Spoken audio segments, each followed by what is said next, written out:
This is ContraZoom, where we go back and forth about film. I'm Dakota Arsenault. And I'm Rachel Ho.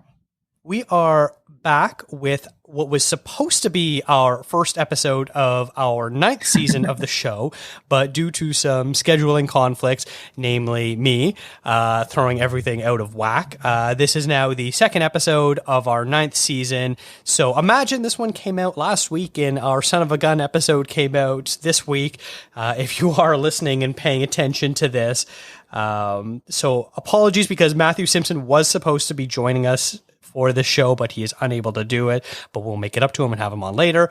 But that all said, thank you for being patient with us as we took a few weeks off after the Oscars and after our Best Films of the Year show. But we're back and we have lots of exciting shows planned in the coming months. But before we get into today's show, I did want to do a little bit of housekeeping, something that we normally save to the end, but I'm going to do now. During our run of Oscar shows, ContraZoom crossed the 10,000 listens threshold, a feat that's actually been on my radar for a while and took us 4 years to reach. But I want to thank everyone who listens to the show and all the support you have given us.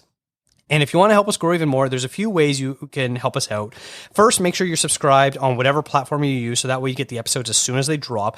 And second, if you give us a rating and review, that helps us even more, whether it's on Apple Music, Spotify, Amazon, Good Pods, or sort of whatever else that has that rating and review system in place. It would mean a lot if you did that.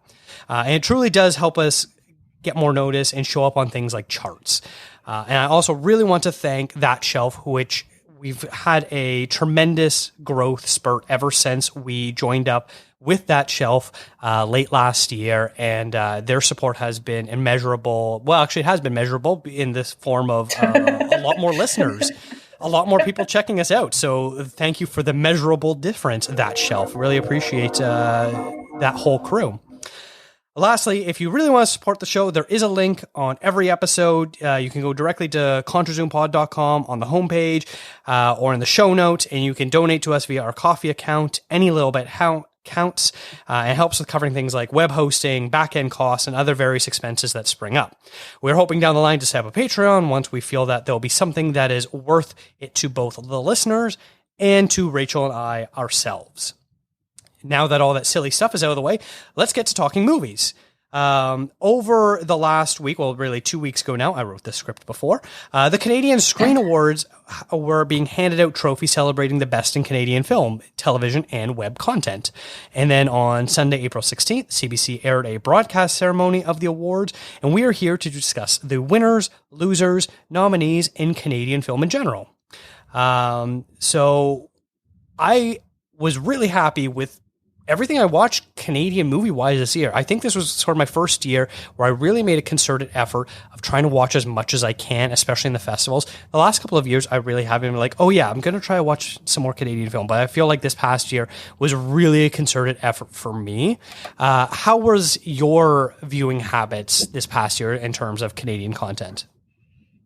Good. I think I like you. I tried to make like a pointed effort to be like, if we were at a film festival, or not even film festivals, like just if I heard something cool was coming out of from like a big time director in Canada or something like that, like, or even small directors.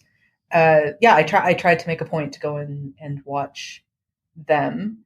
That being said, when I looked at the list of the CSAs, like there were still so many that I didn't get to, which is I think a good problem in a way, that like, even though I feel like I did watch a lot, and I did watch a decent amount of Canadian films, that there's so much more that is on offer, which is great, because then that just means you just keep watching, which is fun. I agree. I think there's a couple issues with that, and I'm not saying this in a negative way, but the first is like a lot of the biggest Canadian movies are from Quebec. So there's one, a bit of an inherent language barrier, but two, a lot of these movies just really don't get any sort of play outside of Quebec. You'll get sort of like the few big name Quebecois directors, you know, people like Xavier Dolan and people like that, which have sort of crossed into like the mainstream festival world. But for the most part, it really is their own ecosystem. And so you look at the titles, and most of them, you're like, oh, I haven't heard of this, haven't heard of it. And you look it up, and it's just all French language sort of cinema. And there's obviously nothing wrong with that. There's great films coming out of Quebec. But it's just something that doesn't really make it to the rest of English language Canada. That sort of said, I think you and I are now sort of at the place where, you know, by doing a concerted effort of trying to watch some of these Canadian films, when these filmmakers have their next film come out, it's a lot easier for us to sort of have that on our radar because, you cover TIFF or you cover VIFF or CFS Sudbury or wherever other Canadian film festival you're looking at. It's really hard to be like, what movie do I spend my time to watch? Because you have so few hours in a day and so many movies to sort of choose from. You kind of have to prioritize of like, okay, this is going to be worth my time. This is going to be notable. This I know is going to be good. Stuff like that. This is getting buzz. So it's really hard to sort of narrow down what you want to check out. And if you'd be like, oh, hey, I watched the last Kyle Edward Ball movie and he's got a new one out, I'm going to check that out. So it becomes a lot easier once you sort of get into that rhythm. Is that something that you're finding as well? Definitely. And I think to your point of saying like with Quebec having a bit of their own ecosystem, I think a good point to bring up is the fact that even in English Canada, even with English Canadian films, they are hard to find. Mm-hmm. Like they're not, and that's a problem, right? That's an issue with the Canadian film industry, generally speaking, is that we don't have that many independent movie cinemas. We don't have that many cinemas in general. And we have one company that kind of dominates the entire country. And so it's really up to them in a way to put out Canadian films. And even some of the bigger titles that we are going to talk about later, some of them barely got a release in Toronto. You know what I mean? Like, and that's the biggest market in the country. So it's a bit frustrating in that way. But like you said, once you dive into the Canadian ecosystem, and if you take part in local film festivals in particular, then it does become easier to keep track and to see them. But I think you do need to attend like film festivals, and not necessarily even TIFF or VIFF. Like no, some of the smaller ones, they have them. Like you mentioned Sudbury, Fantasia is pretty big actually. Yeah, but like even Calgary, Edmonton, they have their own film festivals too, and St. John has their own film festival. Like those, you do need to make a concerted effort. But I think once you do, to your point, then it becomes a lot easier to know what's coming up, and also like know what's worthwhile. Oh, that sounds really bad. Like what's worthwhile to see. Yeah. But like you kind of get a bit of a third eye almost for understanding like which Canadian films are like look a little bit better than some other ones. Because I have to admit, there are some not great ones, but we are trying to like support everybody. Yeah. So I don't want to say anyone's bad or not, but like sometimes they're not great. A bad movie is a bad movie. It doesn't matter what country it comes from. I would say like small film festivals on that point, even smaller ones. Like I'm thinking of something like Parkdale Film Festival. I think that's its name. Yes. They had Brother playing this year. Obviously that's because Brother is a Scarborough set movie, Toronto set movie. So obviously it sort of makes sense there. And so the audience overlap was probably pretty high of who they were going for. But, you look at any of those like really, really niche regional film festivals, and they'll usually have at least one or two of the sort of high profile Canadian movies. We're going to talk about a whole bunch of them in this episode, but they're likely there. You're not going to be able to see all of them in one go, but you'll probably be able to see at least one or two of them if you attend one of these really small film festivals. And I would also argue that those film festivals tend to be a bit more fun in a way. Like the TIFF and VIFF, I find, I don't know about VIFF because I've never attended, but I find with TIFF, it seems that part of the pleasure people take out of TIFF is how exhausted you are and like how little sleep you get. And to me, I'm just like, I have to admit, I'm very lucky in that when I have covered TIFF, it's like I can get screeners, right? Like I can access stuff, so I don't need to jam pack my schedule. But I find it like the idea of like running from one screening to the next and not being really able to process the film that you just watched. To me, that's not enjoyable, but it seems to me that that's kind of a part of TIFF. Like that's a part of the experience of TIFF versus some of these smaller film festivals. One, because their programming just isn't as big, so they just don't have as much stuff to show. And it's usually over maybe like a long weekend or something like that, like a Thursday to a Sunday kind of situation. I find it's a lot more manageable. And I don't know, to me, it's like a more enjoyable experience that you can just take your time, watch the films, enjoy them. And then like the people that are attending these film festivals are probably going to be very like-minded to you because why else would you be at this very, very niche film festival? And so like that to me makes the experience that much better almost in a sense. And TIFF, I think the prestige comes with, there's a lot of movies that show there for the first time, and it's a big platform and all that kind of stuff. So there's nothing against TIFF. I'm just saying the smaller ones I feel like are better viewing experiences. Yeah. No, that's completely fair. I think the last thing to sort of wrap up on sort of the industry at large is I appreciate that Crave seems to be making a pretty concerted effort on getting the streaming rights for a lot of these Canadian films. And it seems like, it takes a little bit of time for it to show up on there. But, within 6 months to a year after these movies sort of come out and have their limited theatrical runs, they are showing up on some streaming platforms, which I think is a real big issue, because unless you were, back in the day, I'm going to sort of date myself a little bit in terms of Toronto. If you were going to like some of these really niche video stores, stuff like Queen Video, Suspect Video, places like that, where that they would actually carry DVD copies of these movies, you basically were SOL of trying to watch them outside of a festival run. That's a good point. I mean, I actually didn't realize Crave was doing that, so that's pretty cool. But I don't subscribe to Crave. That's the only reason I don't know. But I mean, I was talking to somebody recently about just how out of control streaming services have gotten recently, just in terms of the sheer quantity of them. But I was saying that there was a long time ago, there was like a plan in Canada to create this super streaming service, and it was going to be like Shaw and Bell and Rogers and Cineplex. Like kind of combining forces into this one big streaming service. And then obviously it doesn't work because, the people, corporations and all that kind of stuff don't like it. But then they're American. They were like, I don't like that it's just one. Like that would be like a monopoly. I'm like, no, it's just Canada. That's just kind of how we roll here.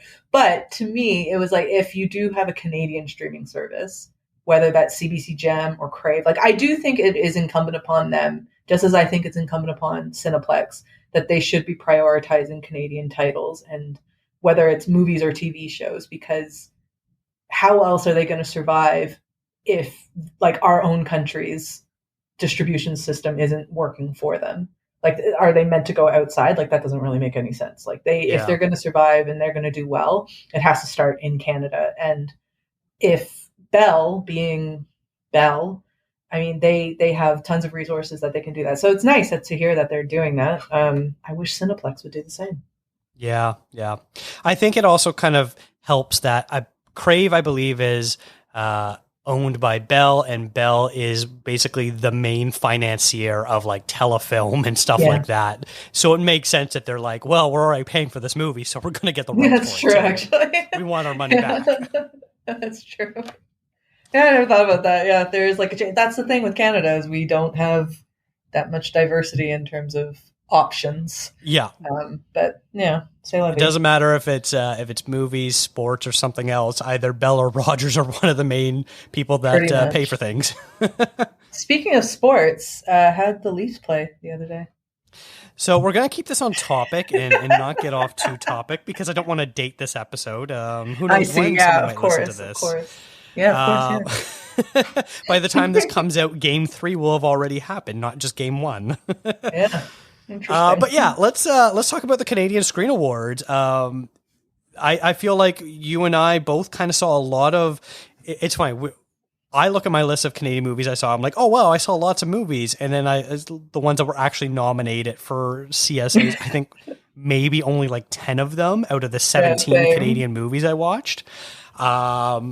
But luckily, we only really needed to see one movie to know, what the landscape of the Canadian Screen Awards were, because Brother, the Clement Virgo film, won 12 awards out of the 14 nominations it received, with the only things it lost was Achievement in Makeup, and Marsha Stephanie Blake, who lost in Best Supporting Performance, lost to Aaron Pierre, another Brother film, so it couldn't win twice, unless there was a tie, I guess.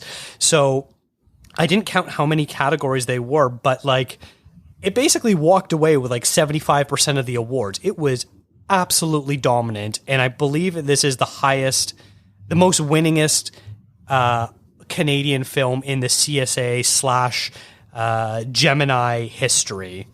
which is just shocking. And I mean, what a great movie for that to happen to, right? Like both of us loved it. I mean, it was your number one of the year, right? Mm-hmm. Was Yep. I making that up? Yeah, it was your number one of the year.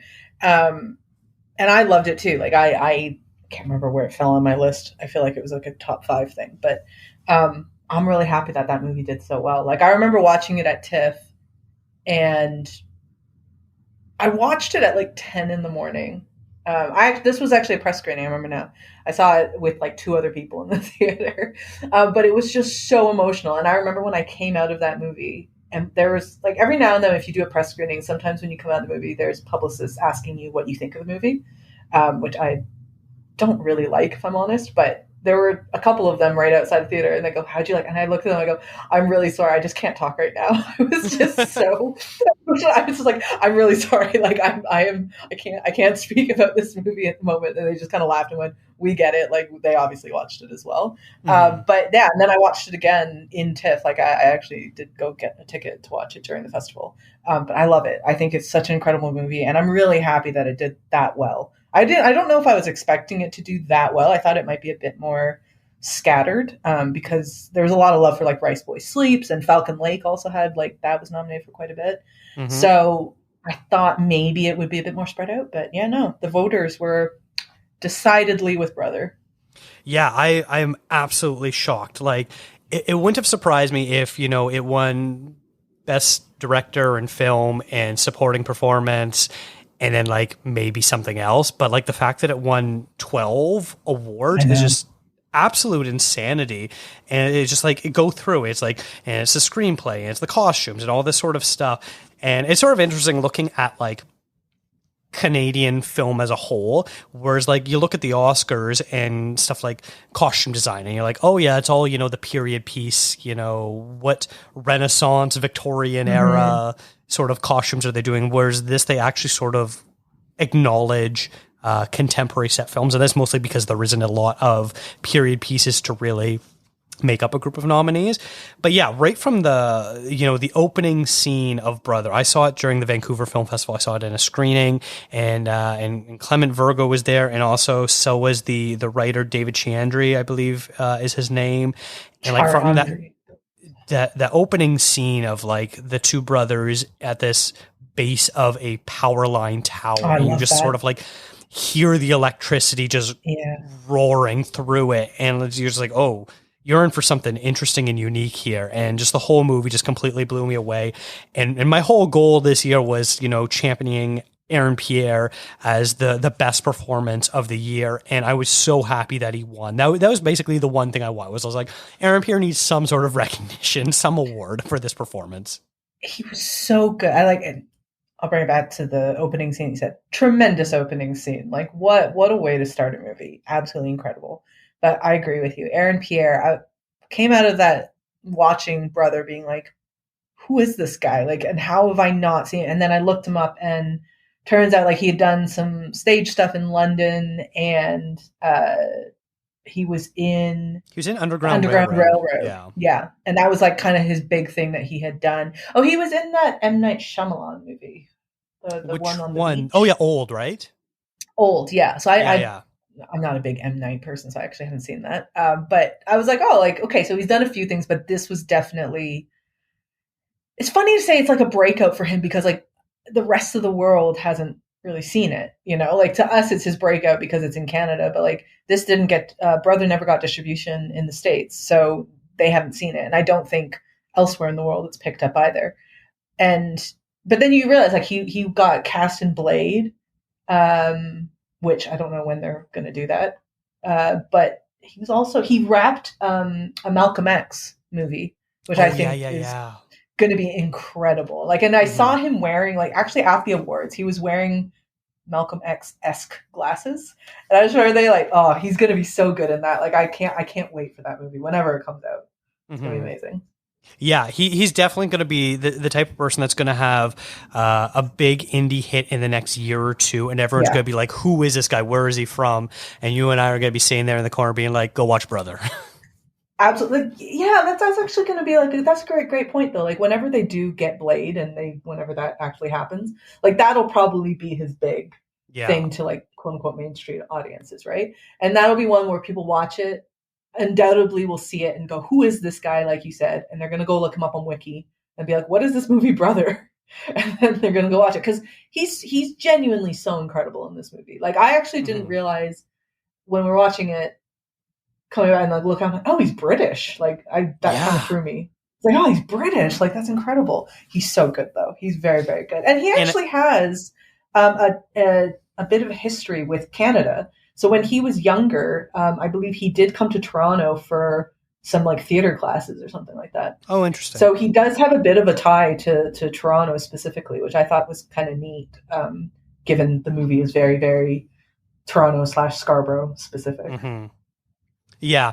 And, you know, also shout out to Lamar Johnson, who won for Best Lead Performance. And a lot of people probably were exposed to him in The Last of Us. He had a great 2-episode arc in there as the older brother to the young deaf boy, which was a heartbreaking arc. But, you know, that was basically every arc on The Last of Us, where it's like, oh, this is going to get real depressing real quick. I'm excited for him too. So he's from Scarborough proper. Like he is actually a Scarborough boy, which I think is great that the movie had at least one person that was like genuinely from Scarborough. Because I think the other 2 leads are Mississauga based, if I'm not mistaken. But yeah, I think Lamar Johnson, he's excellent. And he looks young. I don't know how old he is. But he's going to have, his age is not put in Wikipedia, but yeah, I think he's going to have a great career ahead of him as well. Yeah. It's awesome. Like and to see Clement Virgo as well come back. I say come back. It's just he hasn't done a film in he was doing TV a for really long time. Yeah, he was just doing television, and most of the television was in the States as well. So I think it's awesome that he did this, and I hope that what this has done, kind of in the same way you were saying that like people are going to look up Aaron Pierre once he breaks out in Hollywood. I hope that like anybody who did catch him, and if you're a bit younger, like even our age, like if you weren't around when Clement Virgo was like just smashing it with all his movies, you go in and watch and try to track those ones down too. It's unfortunate though. His movie Rude is very difficult to find, which is unfortunate because I've been writing it in like all my reviews. Like it's a great bookend to Brother. Like it's great. Like the 2 movies go really, really well together. But it's unfortunate that it's a bit tough to find. Let's move on to some of the other movies that were winners at the award show. Crimes of the Future, the David Cronenberg movie, was the only other multi-winner of the night. That like this is shocking stuff. Brother basically won everything. Crimes of the Future won 2 awards. It was the second most winningest film of the night. It had 11 nominations, and it won visual effects and makeup, which if you've watched Crimes of the Future, regardless of your opinions on it, because it is a pretty divisive film overall, I don't think you can argue that the visual effects and the makeup were the keys for it. And I was really hoping that it would actually get nominated at the Oscars. It was long listed for best hair and makeup, and it sadly didn't make the cut to the short list. But it would have been incredible and absolutely very deserving wins for both of those categories. Can I ask, I'm sure we have already discussed this, but you just said that the movie was a bit divisive. Where did you fall on that? Like it, not like it? So I watched it, and we did our episode last year specifically about David Cronenberg. Right, we did the Cronenberg episode. And Alicia came on, and that was a fantastic episode. I'll link to that in the show notes. And I sort of liked it, but I don't think I fully got it. It was one of those movies where like I had to constantly be reading the Wikipedia plot summary to be like, okay.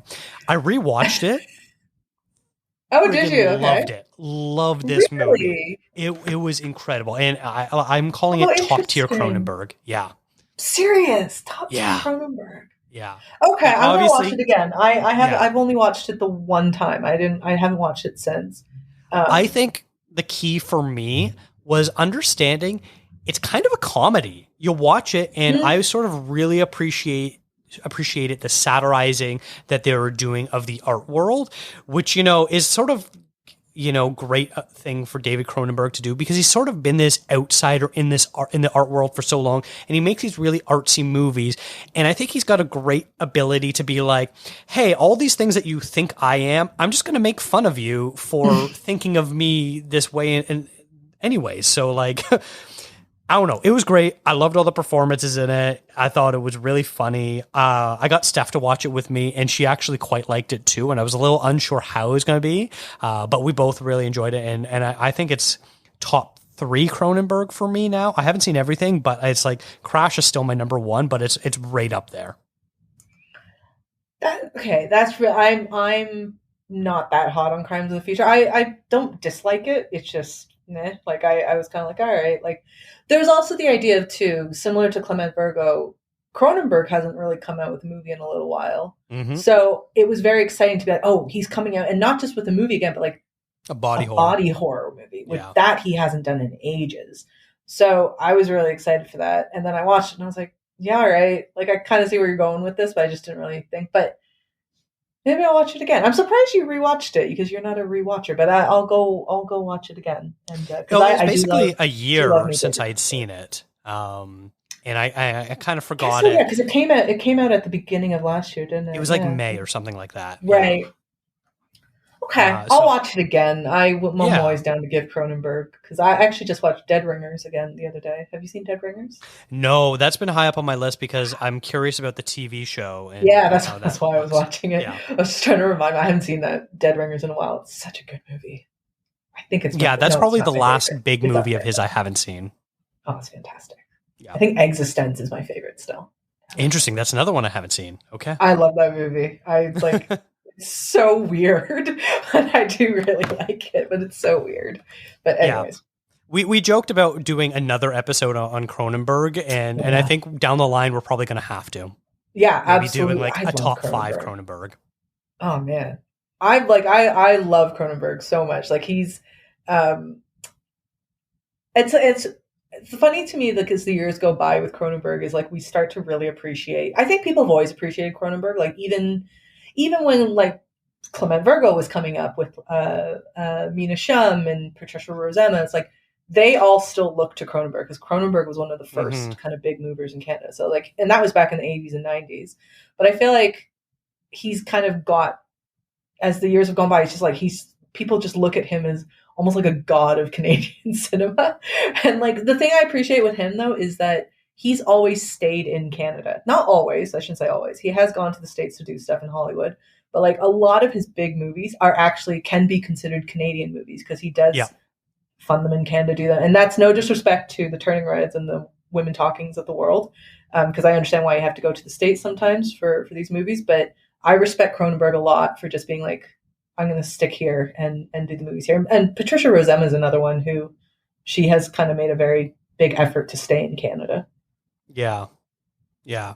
And that's sort of a different discussion completely where, you know, David Cronenberg probably has no issue getting Canadian funding, which is maybe a bit of a fight for other artists. Mm-hmm. So, you know. And not to mention that when he was coming up, there weren't as many people. Like, so the opportunity for him to establish himself, it was kind of a perfect time for him or whomever, like at that time. So like, not to say that he wouldn't have been successful anyways, but just the fact that, you know, the landscape was very, very different when he was starting out, and now he's able to reap the benefits of that. But this is why we should do another episode on Cronenberg. We could just keep talking about him, but let's move on.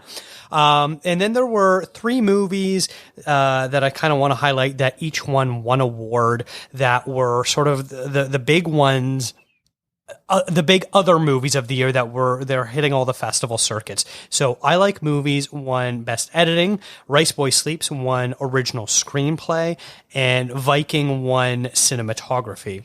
So I have seen Riceboy Sleeps and Viking, so I cannot talk to I Like Movies. And I feel like you have a bit of a unique view. I don't know how much you can say or not say. With I Like Movies, the festivals it was at, the reviews it was getting were pretty much across the board fairly positive to very positive. And yet, for some reason, this was the only nomination I believe I Like Movies got. Nothing for Chandler Levac for director, no picture, no acting nominations, nothing like that, just an editing. And the fact that it won maybe sort of spoke to some of the voters who were like maybe a little upset that it didn't get other awards. And we're like, well, we're going to go hardcore in and make sure it wins the one award it was nominated for. Are you able to kind of talk about your feelings and the perception of I Like Movies? I can't talk about what you want me to talk about. That Okay, is not that's fair. that we're not talking about. But I will say, so I Like Movies. It's an interesting one because there's a lot of hype around it, like a Yeah. ton of hype around it, right? Like I'm actually a bit surprised that you still haven't seen it yet. Did it release in BC? They did a huge release in Ontario. But I They don't know did do a about. theatrical release, but I Oh, wasn't okay. able to make it because it was one of those things where, Yeah. much like Brother, it's like you have a week to go see it. If you miss it, you miss it. It's very, very frustrating. But they did a massive thing in Ontario, as they should, because like Chandler Levac is from Ontario. She grew up It's based in in Burlington, all that sort of stuff. Burlington Yeah. and Hamilton. Like I think those are kind of her two Yes. bases that she grew up in, and Toronto as well, obviously. So a lot of those local theaters in Hamilton like did a big premiere for her, and a lot of the indie cinemas in Toronto, they also did a showing for her. So there was a lot of support, I think, from I mean, I don't know how the Canadian Academy votes. Like, I don't know if they do a voting for the nominees first, and if it's the same voting body that's doing that.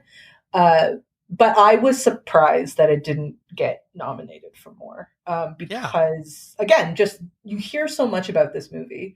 But maybe it's one of those, like, you know, sometimes in for the Oscars, it's that movie that has like the biggest hype around it, and you know, maybe I Like Movies is the Marvel of that. Like it just gets overlooked, even though it was really popular amongst people. Mm-hmm. And like the thing that I loved about that movie is I loved how much people seem to like gravitate towards it. So there are people who just are absolutely enamored with this movie. And I think it's because it does touch on the very film nerdy, the very cinephile, film bro kind of person that when you were in high school and you felt like you were the only person that really loved movies and everybody else was an idiot for not liking movies or like not liking the movies that you liked kind of thing. And that's basically what that movie is. And I Like Movies takes a very sympathetic look to that, but also satirizes that person. And that person is Chandler Levac herself. Like she's said in many, many interviews that it is her. Like it is based off of her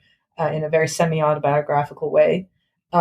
But yeah, like I think that the reception of that movie to me is very, very heartwarming just because I feel like because to me that says that it touched a lot of people. Like a lot of people watched it and related really hard to the main character, Lawrence. Mm-hmm. And Lawrence is not a great character at the beginning. It's very insufferable, very like arrogant.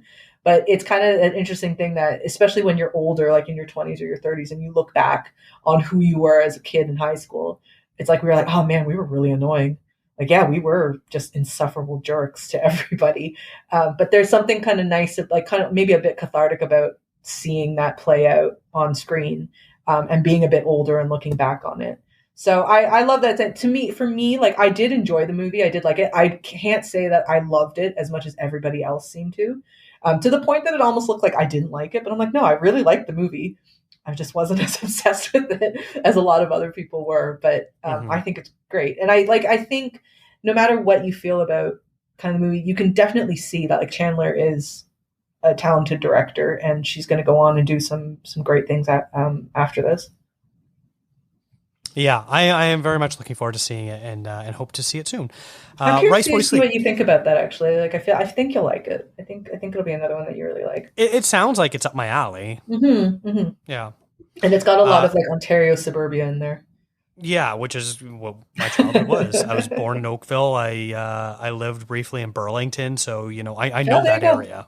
Yeah, they filmed exteriors in Burlington. They did a lot of exterior work in Burlington, but they filmed a ton in Ajax as well. So anybody, all my Durham homies out there, yeah. Ajax. Riceboy Sleeps won original screenplay, and I'm so happy for Anthony Shim here. Yeah. You interviewed him for this podcast. I'll link to that in the show notes as well last year. But what an incredible movie. I finally caught up with it like a week ago, and I knew I was going to like it, and it did not disappoint. It was a very powerful movie, and if it wasn't for Brother, I wish the acting performance in this would have been winners as well, because all three of the sort of the main characters do an absolutely incredible job. I mean, I've made no secret. I love Riceboy Sleeps to the point that I've kind of made it so that in my mind it is a 2020 2023 film because it's going to make my top 10 for 2023. But I love it. And I agree in terms of the lead performance of Choi Sung-yoon. I thought she was so good in it. It's one of my favorite performances I've seen in such a long time. Everything about her in this, she was phenomenal. And I spoke with Anthony again for something else. And I said to him, and he was telling me, so he was in Toronto at the time that I spoke with him. And he was going on one of the morning shows. I think it was either, I want to say CTV, maybe, one of those morning shows. Or maybe it was CP24, doesn't matter. But he was telling me that he'd been on that show a year earlier, and they were just kind of talking about how, this movie, and we don't know how it's going to do and all this kind of stuff. And I said, yeah, we did the same thing. I don't expect him to remember that we did a podcast together, but it's when I spoke to him back in, what would that have been? August, maybe September, something like that. The movie hadn't come out yet, really. It hadn't done the festival circuit yet. And there was still a bit of how is this going to do? Hopefully it connects with people. But then literally every film festival it's entered, it has come away with something. I looked it up and I was every film festival that movie entered, it either came away with a money prize or won something, some sort of audience vote award. It's incredible. And he was saying to me that in Edinburgh, it went out. Was it Edinburgh or Glasgow? Wow. Sorry, Callum. One of the two. One of the two. It won it won an audience award there too. I want to say Glasgow. I think it was in Glasgow. I think it won the audience award there too. And he was saying he's shocked because apart from the movie being an immigrant movie, it's very Canadian as well. So he didn't know how it would go outside of the country. It did very well in Busan, but that's Korean, so that kind of makes sense. But he was he was so shocked that it did so well in Glasgow as well. And people just really took to it, which just shows though, as much as people want to go and say oh, these stories aren't for me, or it's not about me or whatever. It's there is a universality behind a story like this that's incredible. And it's, I absolutely adore Riceboy Sleeps. I think it's fantastic. It's interesting. Yeah, it is Canadian feeling, but I don't think the overall impression I got from it was that this is a uniquely Canadian immigrant experience. It sort of felt like a universality of anyone that moves to a different country where their language isn't the same and they don't look like the predominant inhabitant of the country, you're probably experiencing something like that. Even not looking, just the idea of going to a different country where you don't speak the language. It could have been about a Polish family. It could have been about a Korean family. It could have been about a African family or whatever. I think that universality is there of feeling like an outsider and not being sure of how to fit in, how to overcorrect and maybe try too hard to fit in, all that sort of stuff. It was an absolutely incredible film. I think what you said there's really interesting because you could even just take the last bit of what you said and remove any of the immigrant stuff. And it's just about feeling like an outsider. And everybody, well, I assume most people in their life at some point or another have felt a bit like an outsider, felt like you just didn't belong in the room that you were in, and that to me is just what a great movie is though. A great movie is, and I think Clement Virgo's brother does the same thing, which is it feels so specific. The story feels really, really specific, but the broader themes that are in it, and that's just good storytelling, it can connect to everybody because we all have, it's like a human condition, isn't it? It's just a human condition that anybody can connect to. Doesn't matter. You don't need to know what Scarborough is. You don't need to know, what it feels like to be a Korean immigrant in Vancouver. You don't need to know those things. It's just the feeling of displacement, and that can happen to anybody. And so both these movies, incredible. Canada rules. Go Canada. Yes. And then the other movie that I mentioned was Viking, which won for cinematography, which is sort of interesting because I absolutely adored Viking. It was absolutely hilarious. And if I was to win an award, I think it would be for screenplay or for an acting performance and not for cinematography. But that said, when you think about it a little bit, I think they did a pretty good job of, this is a movie about a fake Mars mission. And I think they did a good job of making it look like a fake Mars mission, looking like a real Mars mission, which sounds really complicated. And it's sort of something you just have to watch the movie to understand. But that said, I'm happy it won an award because I absolutely loved it. But yeah, the sort of the screenplay was the star for me in this movie. I think I think the funny thing with the cinematography is like it's really difficult to pull off real fake. Like it's kind of like I think actors that are pretending to be bad actors. Like, and I think this movie also has that too, where it's pretending to be bad, right, but it's good, sort of thing. I really like it's such a to me it's like the epitome of French Canadian humor. Like this is exactly what if I had to point somebody in the direction of like, what do you mean by what do you mean French Canadian humor? Like what is that? Is like just as for British humor, you would point to like Fawlty Towers or Monty Python or whatever. I would point to Viking and be like, just watch this, and this is exactly what French Canadians find funny, and it is funny. But I adored that movie. I think the cinematography, personally, I think I would have gone with Riceboy Sleeps just because I think that was a beautifully shot film.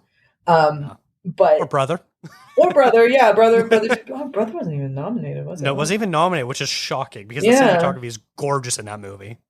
Interesting, yeah. But I thought I would have given this Riceboy Sleeps just because I think it was gorgeous. But I get where they were going with Viking. Like I understand because it is hard to pull something like that off, isn't it? Like it's hard to pull off. But then is that cinematography or is that that's production design, isn't it? That's not really cinematography. It's a bit of both. It's a combination of both, yeah. It's a combination. Working in the film industry, I've sort of learned that as much as one department is its own thing, it really relies on every other department to also do their job to make them do their job, which is a really roundabout way of saying it. It's an ultimate industry of like collaboration, right? Like you can't do it on your own. Like even if you are the director, writer, producer, editor, actor, like whatever, like you still do need other people though. Like you still need other people to kind of be along, like having it. And I compare this to something like music, where technically you could be a one-man show for music. Like you could write your own lyrics, you could write compose your own melodies, and you can sing it and you can mix it and all that kind of stuff. You could technically do it on your own, but I find like film, you could, I suppose, but it would just be so difficult to do, so much more difficult to do on your own. Like you do need to rely on so many people, which is why I'll say, I remember when I did my very first interview, which would have been like 2.5 years ago at this point. And I was interviewing a director and I asked you for advice. I don't think you remember this. I asked you, I was like, I'm about to interview. And you were like, directors just like talking about other people. Like directors like to talk about all the members on their team and how what everybody else has contributed to the project. And I still think about that today. Anytime I need to, if I'm stumped with questions, I'm like, they just like talking about other people. So just talk to them about other people. But it's true though. Like it's absolutely true it's so collaborative, and it's fun now that you get to kind of have a more inside baseball look at it. Now that you're working on like sets and stuff like that, being all fancy. That's me. Oh, fancy! I know what you actually do on day to day, and I know it's not that not fancy at all. Yeah, but still, it's fancy. You get fancy lunches. That's cool. Oh, sometimes we do. Yeah, you get nice lunches. It's funny. Personal stories here. My one of my brothers recently got into doing catering. He was a head chef. He was a kitchen manager at the Keg, and he left that and he's now working in catering and film. And now anytime I'm working on a show, his first question is, who's the caterers? There must be such an industry in Vancouver though, eh? Like, oh yeah. Like that must be intense to be what do they call on-set catering or film catering? Yep. I don't know. Yeah, either or. That's cool though. That's cool. I didn't know your brother was doing that. That's really neat. Yeah, he just started doing that. Yeah. Awesome. Yeah. All right. I'll go pat myself on the back there for giving you sage advice there way back when that I don't remember. But, you don't remember doing it, do you? But I always remember that, yeah. The other notable award I want to briefly mention is Falcon Lake director Charlotte LeBon won the John Dunning Award for Best First Feature Film. I just caught up with Falcon Lake. It's a pretty solid film. It's sort of a bit like imagine if Call Me By Your Name was about a straight couple and they were younger. And that's basically what Falcon Lake is. Wow. That's a good endorsement, though. That's actually a pretty strong endorsement for the movie. Yeah. So it's about this like 14-year-old boy who goes with his family to a cottage in sort of like rural Quebec, and they're staying with another family. And there is a 16-year-old girl who he immediately becomes very infatuated with, and basically just plays out over the course of a summer holiday of his growing infatuation, both him looking up to her as an older person and because she's a woman that's attractive, I guess. But very, Boys are very simple, interesting. aren't they? Boys are simple. Yeah. You just need a pretty lady and you're good. Yeah. But yeah, it was a pretty good film. I enjoyed it. It had some interesting stuff in terms of trying to have a bit of a, not a spirituality to it, but a bit of a mysticism to some of what was going on behind the scenes, and that was very interesting. But the main reason I kind of wanted to bring up this award is as good as Falcon Lake was, I was very disappointed that Skinamirink was not nominated for this category. And, because I look at maybe some of the other categories, I don't know where Skinamarink, as much as I really enjoyed that film, where it might have sort of fit in, because it doesn't really have acting performances. It doesn't have a script. The cinematography, I think, is very unique, and I know not a lot of people went for it. So I don't really know maybe what categories it would have been in contention for. But I think overall, as a film, it probably should have been in the running for Best First Feature Film Award. Like, blows my mind that it was not. So I'll say two things. First off, Charlotte Le Bon, I think one really interesting thing about her is that she's actually like an artist, like a street artist in France. So she is from Montreal, but she lives in France. And yeah, she's like a really successful street artist over there. And I thought that was cool because I was watching some clips of Falcon Lake. So I was just trying to get like a feel for it. And you can tell that the director is somebody with, I mean, all directors have an artistic vision, but like hers is like a visual artist, like an artist. Her framing was excellent. Yeah. It's incredible. Like, and I thought that was just, because like cinema is it's obviously a visual medium, but it's interesting when you take a visual artist.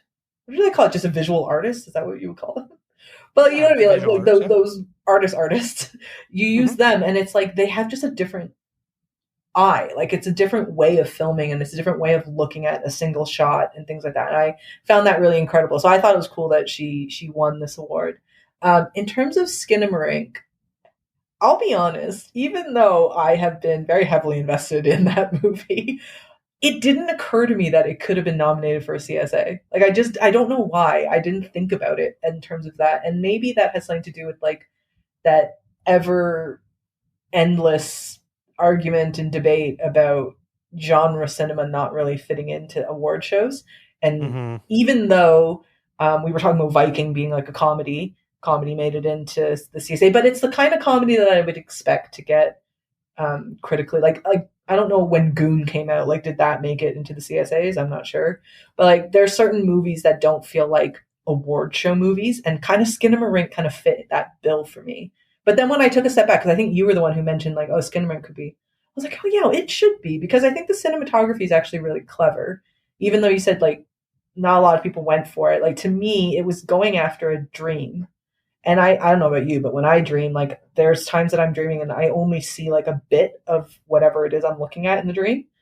And so that's one of the reasons I love the movie so much, was because the way that it was able to like match my reality of a dream. Like, he would never, like, Kyle doesn't know what I dream about. He doesn't know what I see in my dream, but it just shows, I guess, we all kind of dream the same way. The way that he was able to put it onto the screen, I found fascinating. And so to me, I think it should have been a good cinematography thing, but for maybe the other categories, you're right. Like, it doesn't really fit, but best first feature, yeah, that probably should have been something. But yeah, I don't know. Maybe like I didn't think about it, so maybe there's a good chance that a bunch of other people who are voting members of the Academy, they didn't think about it either. And I don't know how much campaigning is involved in these things. I'm sure there is a degree of that, but Skinamarink has Shudder behind it, but I don't know how much Shudder is paying attention to something like the Canadian Screen Awards. Yeah. It's one of those things where I'll sort of lump Skinamarink and I Like Movies together in the same boat of, you wonder it seems so rarely that a Canadian film sort of transcends our sort of niche little inner circle of movie nerds in Canada paying attention to the film festivals and the awards and stuff like that. And when a movie sort of breaks out of that bubble a little bit, you would think that as a whole, our country would sort of do its best to celebrate and elevate it as much as possible. Like David Cronenberg doesn't need a Canadian Screen Award nomination or win. People are going to see his movies, not just in Canada, but all over the world regardless. And that's fantastic. And that's sort of the hope that all of these great filmmakers will one day be able to have, is that sort of name recognition of, hey, I don't need to campaign nonstop just to get funding for my next movie. I can just sort of do what I need to do. And obviously, I'm sure David Cronenberg has to do a certain amount of schmoozing because he does work in a very niche subgenre. I don't think he does. Do you think he does? Level. Like him individually? Well, I think, his movies, like, let's look at it this way. If he's like, hey, I need 10 million for my next movie. On the surface, that isn't a lot to ask for to make a movie. But if you're looking at like in the Canadian film grants are like, we can give you 1 million. It's like, okay, well, I need 9 million more. Where do I get this sort of $9 million from? And he's not going to self-finance. So I don't know exactly the ins and outs of how he finances his movies. But I do know even, very popular directors every once in a while sort of struggle with finding funding for the next movie.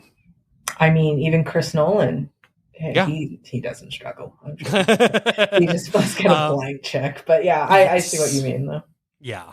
But to very quickly loop it back, you mentioned Goon. It was actually nominated for 6 awards in the 2013 CSAs. It did not win any, though. But it got nominated. And like my point was just basically like, I didn't think a movie like maybe Goon would have made it through. But I suppose, actually, now that I say that, I suppose maybe comedy is the one genre in Canada that would break through the biggest award shows versus, I don't know, like horror, not so much. But I mean, Cronenberg.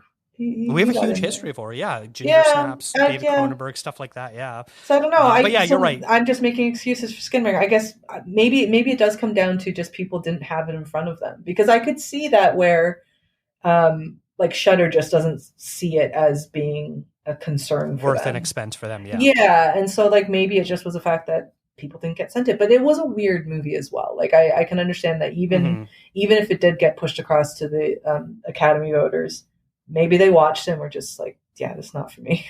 I don't know what the deal is here. So I mean, I like movies didn't make it through. So yeah. All right. And then very quickly, I sort of want to highlight a few movies that actually went home empty-handed. We have Bones of Crows and Babysitter both got 5 nominations. Ashgrove, Until Branches Bend got 2 nominations, and Alice Darling and Rosie got 1 nomination each. I can't speak here, so I don't know what's going on with me. They all went home empty-handed. And I think it's just sort of, they were notable films that sort of did well on the festival circuit. Alice Darling would sort of be the exception of, I didn't really see it playing at any of the festivals, but it does star Anna Kendrick and was directed by Mary Nye, Bill Nye's daughter. So it just had some sort of notable names behind it. But yeah, those are probably the most notable movies that just didn't get any sort of CSA love outside of getting some nominations. Alice Darling was like a weird drop. Like it just kind of came out all of a sudden with very little fanfare. And I I actually didn't realize Bill Nye's daughter was the one who directed that. That's kind of neat. But not Alice Kendrick. What's her name? Anna Kendrick? Anna, you just said it. Jeff very I don't know what happened there. But Anna Kendrick is like, to me, a big enough name that I thought people would have been excited to see her, but it just kind of seemed to like come and go really quickly. I don't really understand what happened to the distribution on that. But I think when you talk about like all these movies that went home empty-handed, this is what happens when one movie just wins everything. There's just no room for anybody else to win. And isn't that very Canadian? Just we have one thing that dominates everything else. Yeah. It's almost a little bit like the Oscars where just like Everything Everywhere won everything. Yeah, and all these great movies went home empty-handed. And it's weird because Alice Darling was only nominated in art direction, which is a very weird category for it to be nominated in. Yeah, because I liked the movie. I didn't love it, but I thought, the cinematography was pretty great in it. I thought Anna Kendrick gave a really good performance. Both ladies, her friends, gave great supporting performances. Her abusive boyfriend was excellent as well. Mm-hmm. So I thought this would maybe be a player for some of the acting nominations. And the fact that I just named the 4 main characters and none of them got nominated was pretty shocking. I also like the script for Alice Starling. I actually thought the script was really good too. But yeah, I want to call her Alice Kendrick. Why do I keep wanting to say Anna Kendrick? I think she was phenomenal in it. And I do really like her. I think her best performance is probably Up in the Air. Yep. But I would say this one kind of rivals that because she's just phenomenal in it. And, you said it's already about like an abusive relationship, but like the way that she portrays that character is so true to life. Like anybody who has unfortunately experienced that or has had somebody close to them experience that, it's like it blew my mind how much Anna Kendrick nailed that role. And I never actually looked into whether or not she shared like if she had somebody close to her or she experienced that herself. But it's like it's scary how realistic her portrayal was, and very sad actually that it was that realistic. But like that's the aspect that blew me away. That I just thought she absolutely got every note, every like reaction, all those things, and it's from her. And I'd say the script as well. Like I think the script was really, really sound. I guess I like that movie a lot more than I thought I did after I watched it. Now that I'm talking about it, I really did like that movie a lot. I think I might be quoting Jeff Ballmer from Classic Movies Live from his review of it, because I know he absolutely adores Anna Kendrick. He would though, wouldn't he? Yeah. He would love it. Yeah, so he really liked this movie. And I think what he gathered from her interviews, that I'm basically quoting Jeff, quoting Anna, is that I don't believe Anna Kendrick was ever in an abusive relationship, but she was basically in an abusive relationship with herself where she never felt that she was good enough. And basically just like having a really bad imposter syndrome to the point that caused her to have a little breakdown. Wow. And that's sort of where she drew the experience, because that's basically what the character is going through is feeling like she's not good enough because her partner is constantly belittling her and putting her down. It's more of a psychological abuse than physical or anything else like that. Obviously, that is still a very real and valid form of abuse that often gets overlooked, unfortunately. But she did a great job. Yeah, I agree. Every time she was like pulling out tufts of her hair, I just like made me like gag in my mouth. I was like, ugh. And then the way we don't need to like dissect this movie, but like the way she defended her partner as well to her friends, I was just like, man, I'm not going to get into it, but I have heard this so many times from people that I care about a lot, and it was like watching. It was okay. I really liked Alice Starling. I don't think I realized how much I liked Alice Starling, but it's a really good movie though. And anybody, if you haven't seen it, I do believe it's out on VOD. Because they didn't do anything else to market that movie, really. But it's great. It's an excellent movie. Mm-hmm. All right. I think that's kind of the wrap-ups of the CSA. We're also going to do a fun little thing, just quickly go over what our top 5 Canadian films of the year were. Rachel, if you want to kind of run down your 5 through 1, and if you have anything you kind of want to highlight about any of them, feel free to go ahead. Now I feel like I should put Alice Starling in here because I didn't put it in, but now I feel like it belongs in there. Do you want me to go first? I'll go first. No, I can. I'm going to put Alice Starling at 5 just because I feel like it's unfair to the other ones if I knock everything else down. Because as I just said, I think it's a truly amazing movie. Then I'm going to go with Slashback at number 4, Skinamirink at number 3, Brother at number 2. And then Riceboy Sleeps at number 1, with an honorable mention to Viking, because I did really like Viking.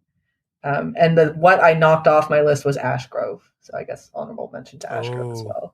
I love all this music. It's actually kind of funny that when you say like, when you ask me to do like a top 5 Canadian, sometimes you kind of think, is there even 5 that like I can do? Sometimes, let's be honest, sometimes you're kind of scraping the barrel to be like, you just make 5. But this one, I listed a ton of movies that I liked and then was just knocking them down, the ones that to the top 5. But it's nice. It was I think a very, very good year for Canadian film. Nice. At first I didn't recognize Slashback when you said it, but I pulled it up and I was like, oh, I remember when this movie came out. I love that movie. I just thought it was such a great, it's like Attack the Block in Nunavut, and it's like got a really cool cast of just like these teenage girls. I adore that movie. I know that it's there's a lot like I could point out and be like, oh, this is bad or whatever. I just think overall it's such a phenomenal movie, and also we just don't see that many movies shot out in like Nunavut, so I think that's really cool. Also, interestingly enough, the guy that played the polar bear alien, I went to high school with, Troy James. Oh, that's funny. Who's basically a body contortionist. If you look up his IMDb, it's just him being creepy horror contortionist characters in different movies. That's cool. Do you also have an acting coach involved in some other film? Funny you mentioned that. If Women Talking was a Canadian film, which unfortunately it does not meet the requirement, which is why we never talked about it in the CSAs. It probably would have been my number 1 or number 2 of the year. Probably my number 2. Yeah, my number 2, I guess, because it wouldn't have surpassed my number 1, which was my actual number 1 movie of the year. But it was not, so I cannot talk about it. So my 5. But you did. Because you egged me on. You entrapped Well, listen, if my acting coach was also in that, I too would mention it. And also, if I went to high school with the guy who won Best Documentary at the Oscars, probably slip that into conversation as well. And now you have high school polar bear person in Flashback. Yeah. There you go. Yeah. Weirdly enough, or not weirdly, interestingly enough, you're mentioning Daniel Rohrer, the director of Navalny. Pretty cool. I follow my old high school's art Instagram page because they have one and they like showcase the students art and stuff like that. And Daniel Rohrer went to my old high school and like did a talk for the students. Oh, cool. And so there's a whole bunch of really cool photos of his Oscar statuette in front of like different parts of the school being like, I can't believe this. Like, that's so neat. That's really cool. Yeah. And he drew a little comic on one of the art room walls, which is really cool, of himself accepting the Oscar and like giving a little pep talk to the students. That's cool. I like that he went home. He went home. Yes. My number 5 is Riceboy Sleeps. My number 4 is Viking. My number 3 is Crimes of the Future. My number 2 is Ashgrove. That was the one that just got bumped out of your list, and we didn't really talk about it there. But one that I really quite adored and was really terrific. And interestingly enough, also one of my acting teachers is in that movie. Oh the guy that plays the boss, Sujith Varghese, I believe is how you say his name. Really good Canadian actor. He is in that. And then my number 1, of course, is Brother, because it was my number 1 movie from last year. So it absolutely is making my top Canadian film as well. Any honorable mentions? Polaris, really great one. Yeah. Alice Darling, Skinamirink, The Grizzly Truth. We're all ones that I really liked. Truth. Yeah. Yeah. Yeah. Oh, yeah. Yeah, there's I saw a couple interesting documentaries this year. Black Ice was another good one. Yeah, Black Ice was good. Yeah, that's good. You know the documentary that won at the CSAs, To Kill a Tiger? Have you seen that? I have not. Was it good?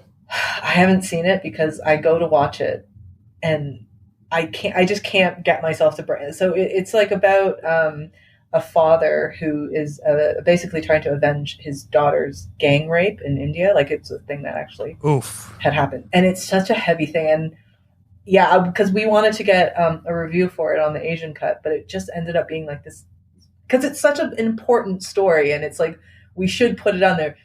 I just couldn't bring myself to watch it. I don't know. I knew it was important, but it was tough. But yeah, so anyways, documentary. But I forgot about The Grizzly Truth, though. That's very Canadian. Super Canadian, actually. There's a lot of great stuff this year. I think that's awesome. Yeah. Like I like that we did have a decent amount of overlap, but I like that we kind of picked different things as well. Mm-hmm. Yeah.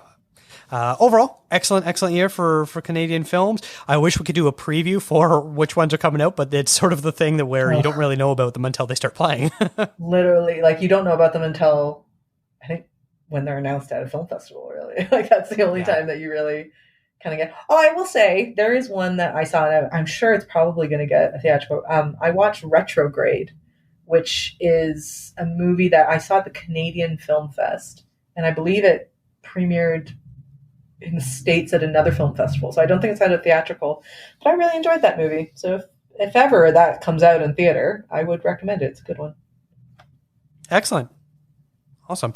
Well, if you liked the movies that we were talking about, or they sounded interesting and you want to kind of learn more about them, it would have been great if Matthew was here and he could have promoted this himself. But Matthew created a landing page on the Awesome Friday website where you can find all of the nominees for the Canadian Screen Awards, everywhere that you can rent it, buy it, watch it for free, all that sort of stuff, along with the individual nominations as well. It's really handy, and unfortunately, a lot of them are like, there's no streaming at this time, there's no streaming at this time, no streaming at this time.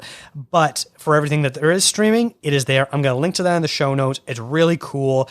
And I super appreciate Matthew's such a whiz with like creating these little projects. He'll like send them to us every once in a while, being like, oh, hey, I just developed this game. Oh, I just made this website. Oh, I just cobbled this together. And it just like always blows my mind because it's a skill set that just like is so over my head. It is his job though, isn't it? Like this is what he does. He took like a course for it. Yeah. And like has now just become like an expert at it. And very I'm just good. Blown away. Yeah. I've seen a few of the stuff that he's done. I didn't realize he did that landing page. That's really cool. That's good for him. Yeah. And even though you say like a lot of it doesn't have streaming, hopefully now, especially with the CSAs being done, maybe because now that means like the calendar year, if you will, for Canadian films has wrapped up. So maybe those no streaming link will turn into Crave and CBC Gem, which is probably the only two places that you're going to see it. But probably. Yeah. But that's cool though. Well done, Matthew, if you're listening. All right.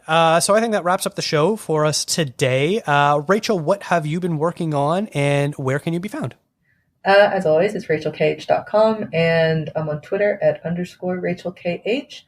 We're filming on National Canadian Film Day, and we're recording on National Canadian Film Day.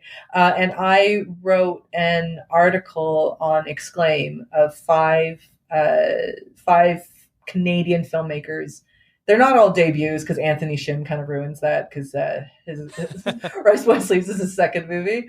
But like five filmmakers who four of whom had their debuts in the last year or so.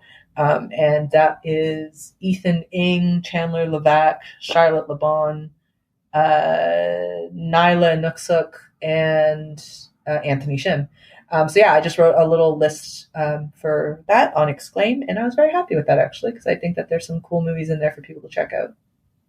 Nice. That's really exciting. I might write a top 5 blog post. If I do, I'll post that. Probably won't be in time for when this comes out, but it might be later, and I'll share that. But yeah, I'll make sure to link to that in the show notes as well. And you've also been doing interviews with people on the Asian Cut with Canadian filmmakers, haven't you? Yes, we have. So far up was Michael Fukushima, who is a stalwart, I'm going to use that word, in the Canadian animation industry in particular. But he's also an Asian Canadian who's been working in Canadian film for a very, very long time when, he actually says this in the interview. It's like now there's a lot of different programs and a lot of different film festivals that, filmmakers who aren't white are able to kind of tap into those resources. But when he was coming up, that just didn't exist. So yeah, he's got a really interesting perspective. That interview is great. And then we also have one with Farhan Moradi. I apologize if I butchered your last name there. And that is the director of Toronto, which is like an Iranian Canadian movie.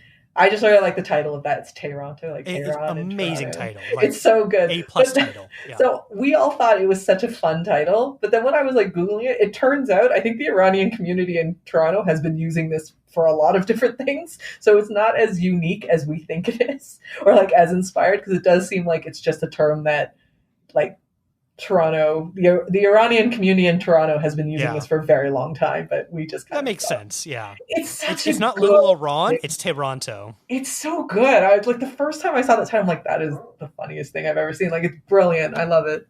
And then we had Bilal Beg today, and tomorrow we've got VT Nayani, who directed, I want to say, Last Night, I think that's the movie called. And then on Friday, we are going to have Anthony Shim, an interview with him. So yeah, it's been a cool week for the Asian Cut. We've just done, it's just like an idea that we had a few months back. And it's nice to see it come to fruition. Just celebrating some nice Asian Canadian filmmakers that are out there. I love it. This is why I'm always telling people you got to bookmark that page. You always got to be checking it, because like what you and Alicia and Rose and your contributing writers are doing there is just absolutely incredible. And just, I love all the stuff that you're doing. And any Asian folk out there, if you want to write for us, if you're interested in it, send me an email. We can talk. Yeah. Yeah. Awesome. Well, you can follow this show on Instagram, Twitter, and Facebook at contrazoompod. What were your favorite Canadian movies from the last year? Send an email to contrazoompod@gmail.com. Thank you to Eric and Kevin Smale for the theme music, and to Stephanie Pryor for the logo design. If you like to listen to podcasts on YouTube, we do post all episodes there as well. And if you really like the show, consider tipping us on coffee. Thanks for checking us out.